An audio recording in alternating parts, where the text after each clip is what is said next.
pas Emma ci kanam lay ñëw mais Ndeye Aminata Dia créatrice de la marque Modesty. alors Ndeye Aminata Pape Cheikh dafa envoyé secrétaire général trésorier bu Modesty moom mi ngi tudd Fatimatou Dia donc comme ni ma leen ko doon expliquer tout à l'heure c'est des jeunes yoo xamante ne dañu créer benn marque Modesty marque de vêtements mais yemuñu ci loolu dañuy organiser benn événement boo xamante ne jigéen yu bëri la ñu jël solal leen ci domaine yu bëri ku ci nekk ak domaine bi ngay liggéeyee ñu solal la defaral la interview xool sa parcours ba pare dañuy jël vidéo bi teg ko pour montrer un peu l'exemple donc dinañ wax ci yan jigéen la ñu tànn lan moo tax ñu tànn leen ak lan moo tax ñu defar leen. waaw jël nañ ma ci kii domaine journalisme bi merci pour la félicité donc Fatimatou maa ngi lay nuyu. bienvenue sur le plateau de Yeewu Leen. c'est normal donc je voulais savoir lan moo tax ngeen décider créer marque Modesty ak lan mooy différence am ak yeneen marque de vêtements yi ñu fi am Sénégal.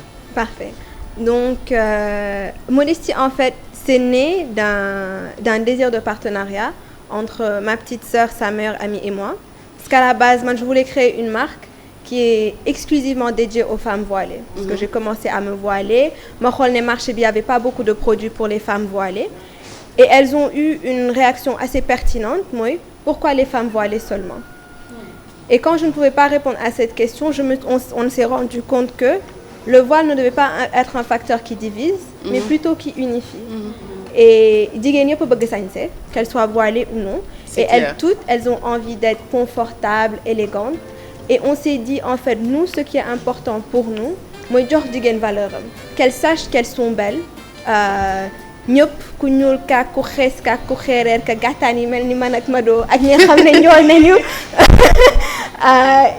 gudd yax ba lan la ñuy wax sax yax bu rëy yax bu sew tout le monde vraiment on pense qu'elles sont toutes magnifiques machallah doo si wax yax la elle a raison yax la rek dafa am effectivement mais en fait jigéen yenn saa yi dafay xalaat ne elle doit se changer. Elle doit se changer pour être belle elle doit porter des choses dans lesquelles elle n'est pas confortable. Et pour ñun jaajëf waay. moi j'aime bien hein. merci beaucoup yal na la yàlla def des célibataires. allahumma amiin mais waaw mais man bañu ma émission baa ngi bëgg a neex man pare naa man. waaw ma dellu. yow soo paree man pare naa. yow man soo paree rek man pare naa. ah nee na day xeex sërëm baa ngi nii kookal la.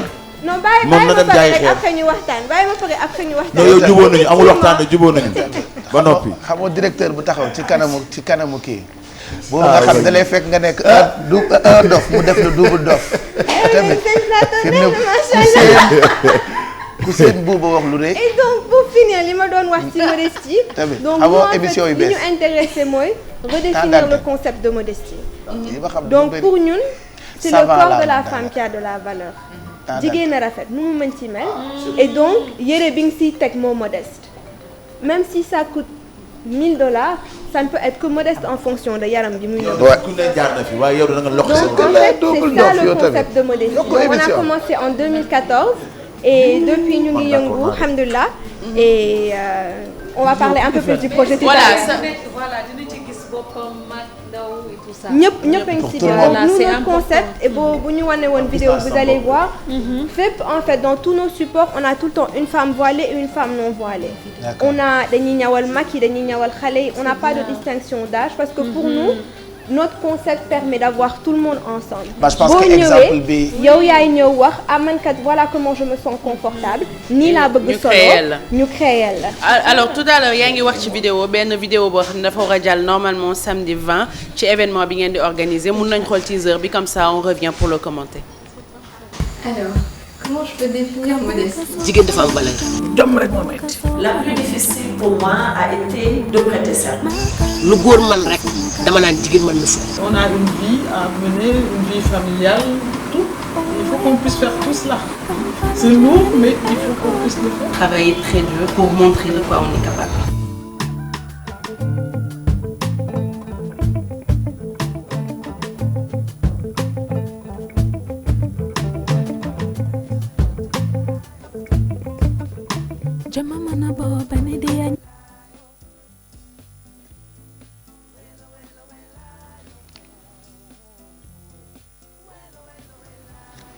Donc le rendez-vous s'appelle Entre Femmes noonu la tudd samedi 20 exactement Fanti samedi 20 mars je pense place du souvenir si je ne m'abuse ci teaser bi gis nañu jigéen yu bëri naka ngeen tànnee jigéen yi lan moo tax ngeen tànn ku ci nekk ci domaine am ak ban message ngeen bëgg a jàllale par rapport ñi nar a ñëw.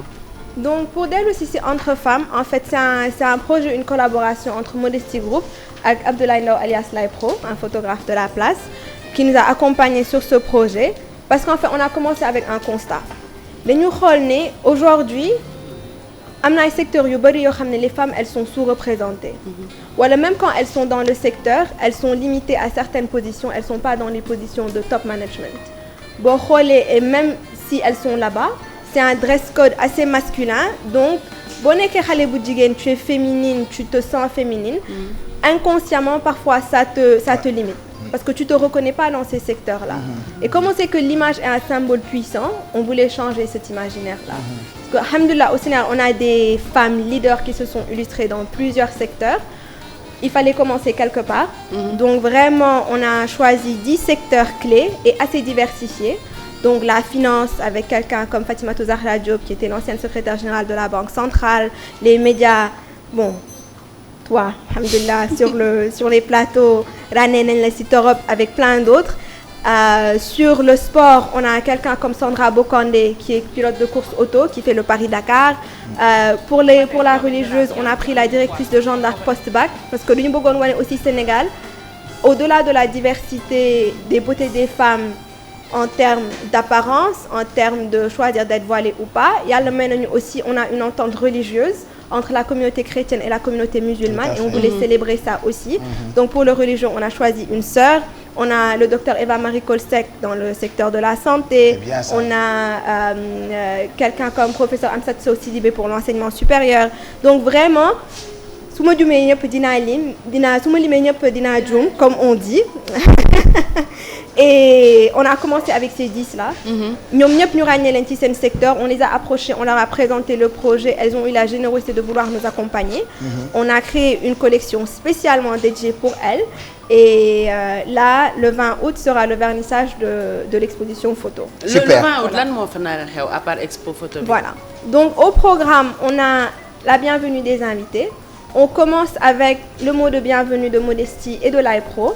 Top ici un teaser du documentaire. Donc en plus des photos, ce qu'on a fait, moi, un documentaire où on pose aux femmes 5 questions. Parce que c'était une opportunité pour tout le monde de découvrir ces femmes exceptionnelles. Donc on leur demande d'abord de se présenter.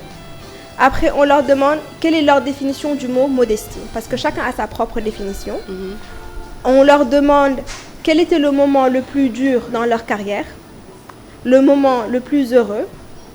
S'il devait rester un habit dans leur armoire, ce serait lequel? Parce qu'on est dans le business de la mode. Donc c'est une question intéressante et ça révèle beaucoup en fait sur les femmes.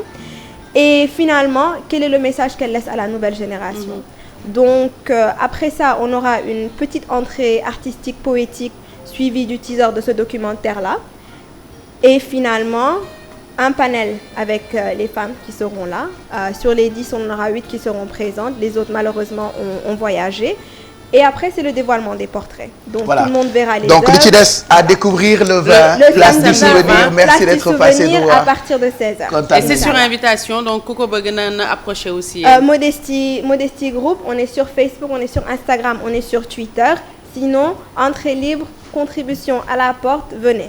Voilà. Vous êtes nos invités. Merci. Intéressant en tout cas. Et